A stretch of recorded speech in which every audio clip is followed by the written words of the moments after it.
What is up, guys? JaretCampisi, welcome back to the channel. Today I'm going to be doing a video on how to properly break in a brand new motorcycle. If you didn't know, we recently picked up a brand new 2019 Ducati Xdiavel S. This is the bike we're actually going to be doing for our next build series. This is also our first ever worldwide motorcycle giveaway series. Check out the Patreon page, it's always the first link in the description below. Today I'm going to be taking you along for break-in on this bad boy. I'm going to explain all the different break-in processes and explain pros and cons of each, which one's my favorite, and we're going to be riding through Southern California, which is absolutely gorgeous, so I think you guys are going to enjoy it. Sit back, relax, and enjoy the video.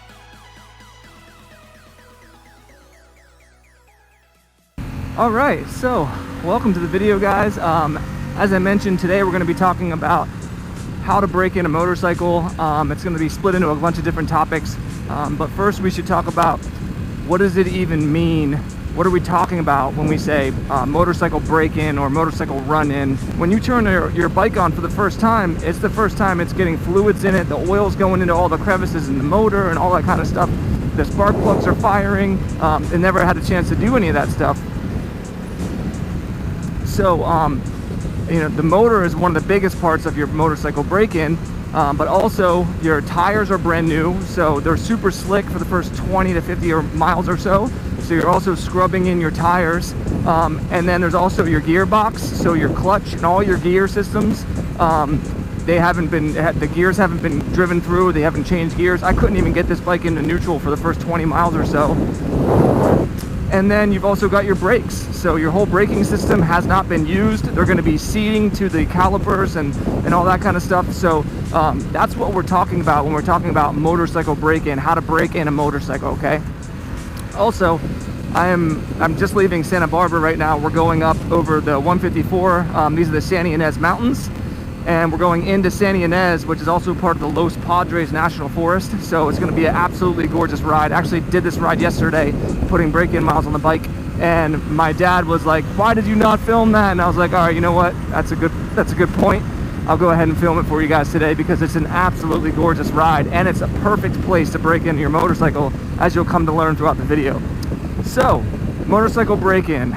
Let's talk about the different processes that you can go through to break in a motorcycle. So, one of the most common ways to break in a motorcycle is something that people refer to as a soft break-in, okay? This is basically following your manufacturer's recommended break-in process. So, for this 2019 Xdiavel S, I was reading the manual last night, and Ducati recommends for your first 600 miles or so that you don't take the bike over 6,000 RPMs. It's not very high, it's kind of a bummer, but that's what they recommend. And then actually all the way up into 1,500 miles, they recommend you don't take it over 7,000 RPMs. So some pros with that kind of a method is, one, it's safer. I would say it's a bit safer for your break-in process. I think that manufacturers do that for a variety of reasons. One, obviously to help with your engine lifespan. Two, because of how I mentioned all of the parts of your motorcycle are brand new, you're much more likely to, it's easier to wreck, I would say, because of your brakes being brand new, your tires being brand new, the motor being brand new. If something were to go wrong or something was wrong from the factory, it's probably a lot better that you had an issue at a lower RPM, which usually means lower speeds, so that you're not, you know, flying at the red line when a piston explodes or, you know what I mean, something like that. Your rear wheel falls off. So, you know, that's the soft break-in process. And again, there's some good pros to that process.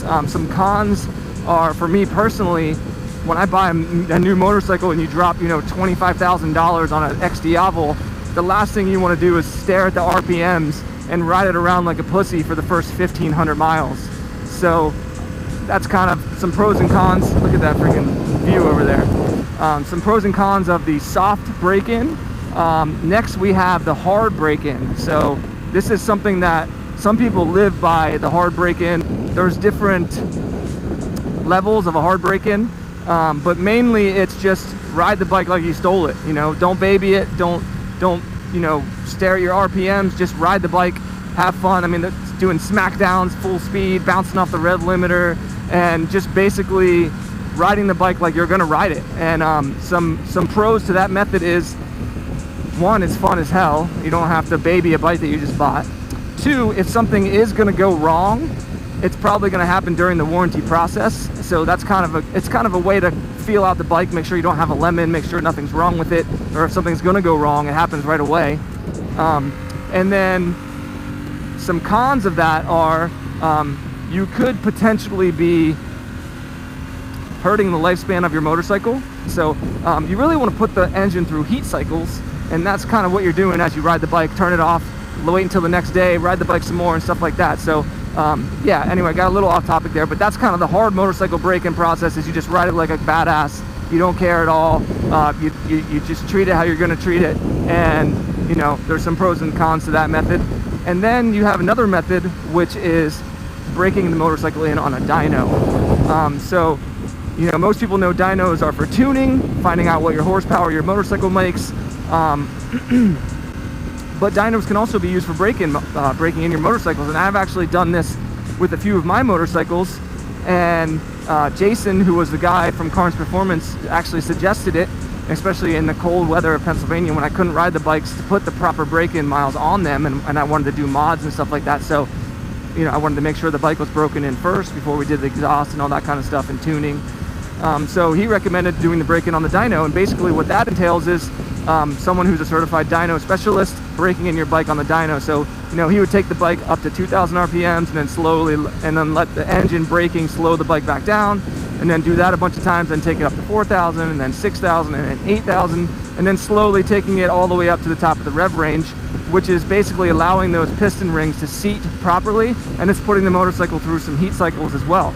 So those are kind of the three most, I would say, widely used break-in methods: your soft break-in, your hard break-in, and then your dyno break-in. Now, me personally, I kind of do a combination of all three. So, you know, when I get a new bike, and I do that quite often on this channel because we're doing motorcycle build series and we're giving bikes away all the time. So, you know, I'm buying like 3 to 4 or 5 bikes a year. And so, you know, I'm breaking in a lot of brand new motorcycles. And so I used to be really afraid of the break-in process, but I've learned from, you know, doing research and breaking them in myself and talking to everyone about their different methods, that it's really not as big of a deal as it used to be. And actually, Carlin and I were chatting about this the other day, and he said, you know, motors, because of the machining process and how good our technology has gotten, the fact that machines are building a lot of these motors are no longer hand built. So the process of breaking in a bike isn't as important as it used to be. So I kind of do a combination of all three of those methods. If I'm not able to physically put the miles on it myself, then I will do it on a dyno. If I am able to physically put the miles on it, obviously it's always more fun to do it yourself, then I kind of do this. So I'll start out for the first 20 to 50 miles. I do kind of baby it a little bit. Obviously, let it get up to temperature. I keep all of my inputs that I use on the motorcycle smooth, whether it's throttling up, throttling down, braking, turning. Obviously, your tires are breaking in, your brakes are breaking in, your clutch, your all of your gears are breaking in. So you're letting that oil get through all of your motor and all of your different components. And you want to make sure that, you know, if there are engine shaving parts that are breaking down, which will happen, it's totally normal. You just want to make sure that you don't have some sort of catastrophic failure when you're going super fast. So look at that. This is San Ynez coming up over the top of the 154 here. Absolutely stunning. And one of my favorite rides. One of the reasons I chose this road is driving uphill is actually very good for breaking in your motorcycle. It helps to create good pressure within your pistons, within your motor, which will help that the seals seat very well. The other thing that I do is I vary my RPM. So if you think I've been driving kind of like an idiot lately, well, it's actually because I have been. I'm constantly speeding up and slowing down, downshifting, using the clutch really well, making sure that the gears are grabbing, and then back up shifting, and just constantly going through different RPM ranges. And one of the things that isn't good for your motorcycle when you're breaking it in is just cruising at a constant speed. I honestly don't know the reason why. I just have read numerous places, including them owners' manuals, that they don't want you cruising at a specific speed for long periods of time during the break-in process. So I try to, you know, vary my throttling, go through the gears. You know, I wait until the motorcycle is warmed up I've been riding it for at least 10 to 15 minutes before I do any type of hard accelerations. I personally don't take it anywhere near the red line because I just don't think that during the break-in process that's a good idea. Honestly, I try to stay away from the red line in general. Anytime you're bouncing off the red line on a motorcycle, it's probably not a good thing. And yeah, that's kind of how I go through the break-in process. I personally believe after a few hundred miles, 400 to 600 miles, the engine's pretty much broken in. If you were going to have any issues, they would have happened, I think, during that period. Now, that's not to say that there might be stuff long-term that happens because of how you break it in, but like I said, motorcycles this day and age are, have come so far in the manufacturing process that I don't think there is really a wrong way to break in your bike, but that's just me, and that's kind of my approach, my thoughts, and my feelings on the topic. So if you guys have specific, look at this gorgeous view. If you guys have specific ways that you break in your motorcycles, let me know in the comment section below. Do you prefer the soft break-in? Do you prefer a hard break-in? Do you break in your bikes on the dyno, or do you do some combination of all three like I do myself? So yeah, let me know what you think. Oh, actually, oh dude, this is one of my favorite roads right here, Paradise Road. I got to give you just a little bit of a taste of this road. So when I rode down this road for the first time with my buddy Rupp and my buddy Phil. Rupp was on his R1 and my buddy Phil was on his Thruxton, and I was on my GSXR 600. It's like this beautiful winding road that has perfectly flat surfaces, and there's never anyone on it. It's literally like a dream road for motorcycles. So I'll give you guys just a little taste of this. This is what my dad wanted to see, because I was just raving about this road to him. So I told him I would show him some footage of this. So we're going down into the national forest here. There's some beautiful camping spots back here, and it's just such a freaking blast to ride. And honestly, it's like perfect for what this bike does, which is pull hard in and out of turns, and it's so freaking fun. And again, a great way to break in your bike, because you're scrubbing in the tires, you're scrubbing in the brakes, you're getting some nice accelerations, some nice decelerations, and it's just a fantastic way to make sure that you're breaking in your bike properly. And for me, that's one of the funnest part of buying a brand new bike, is getting to break it in yourself, knowing that you've done it the way that you felt was right. This thing is a beast, guys. This bike is so incredibly fun.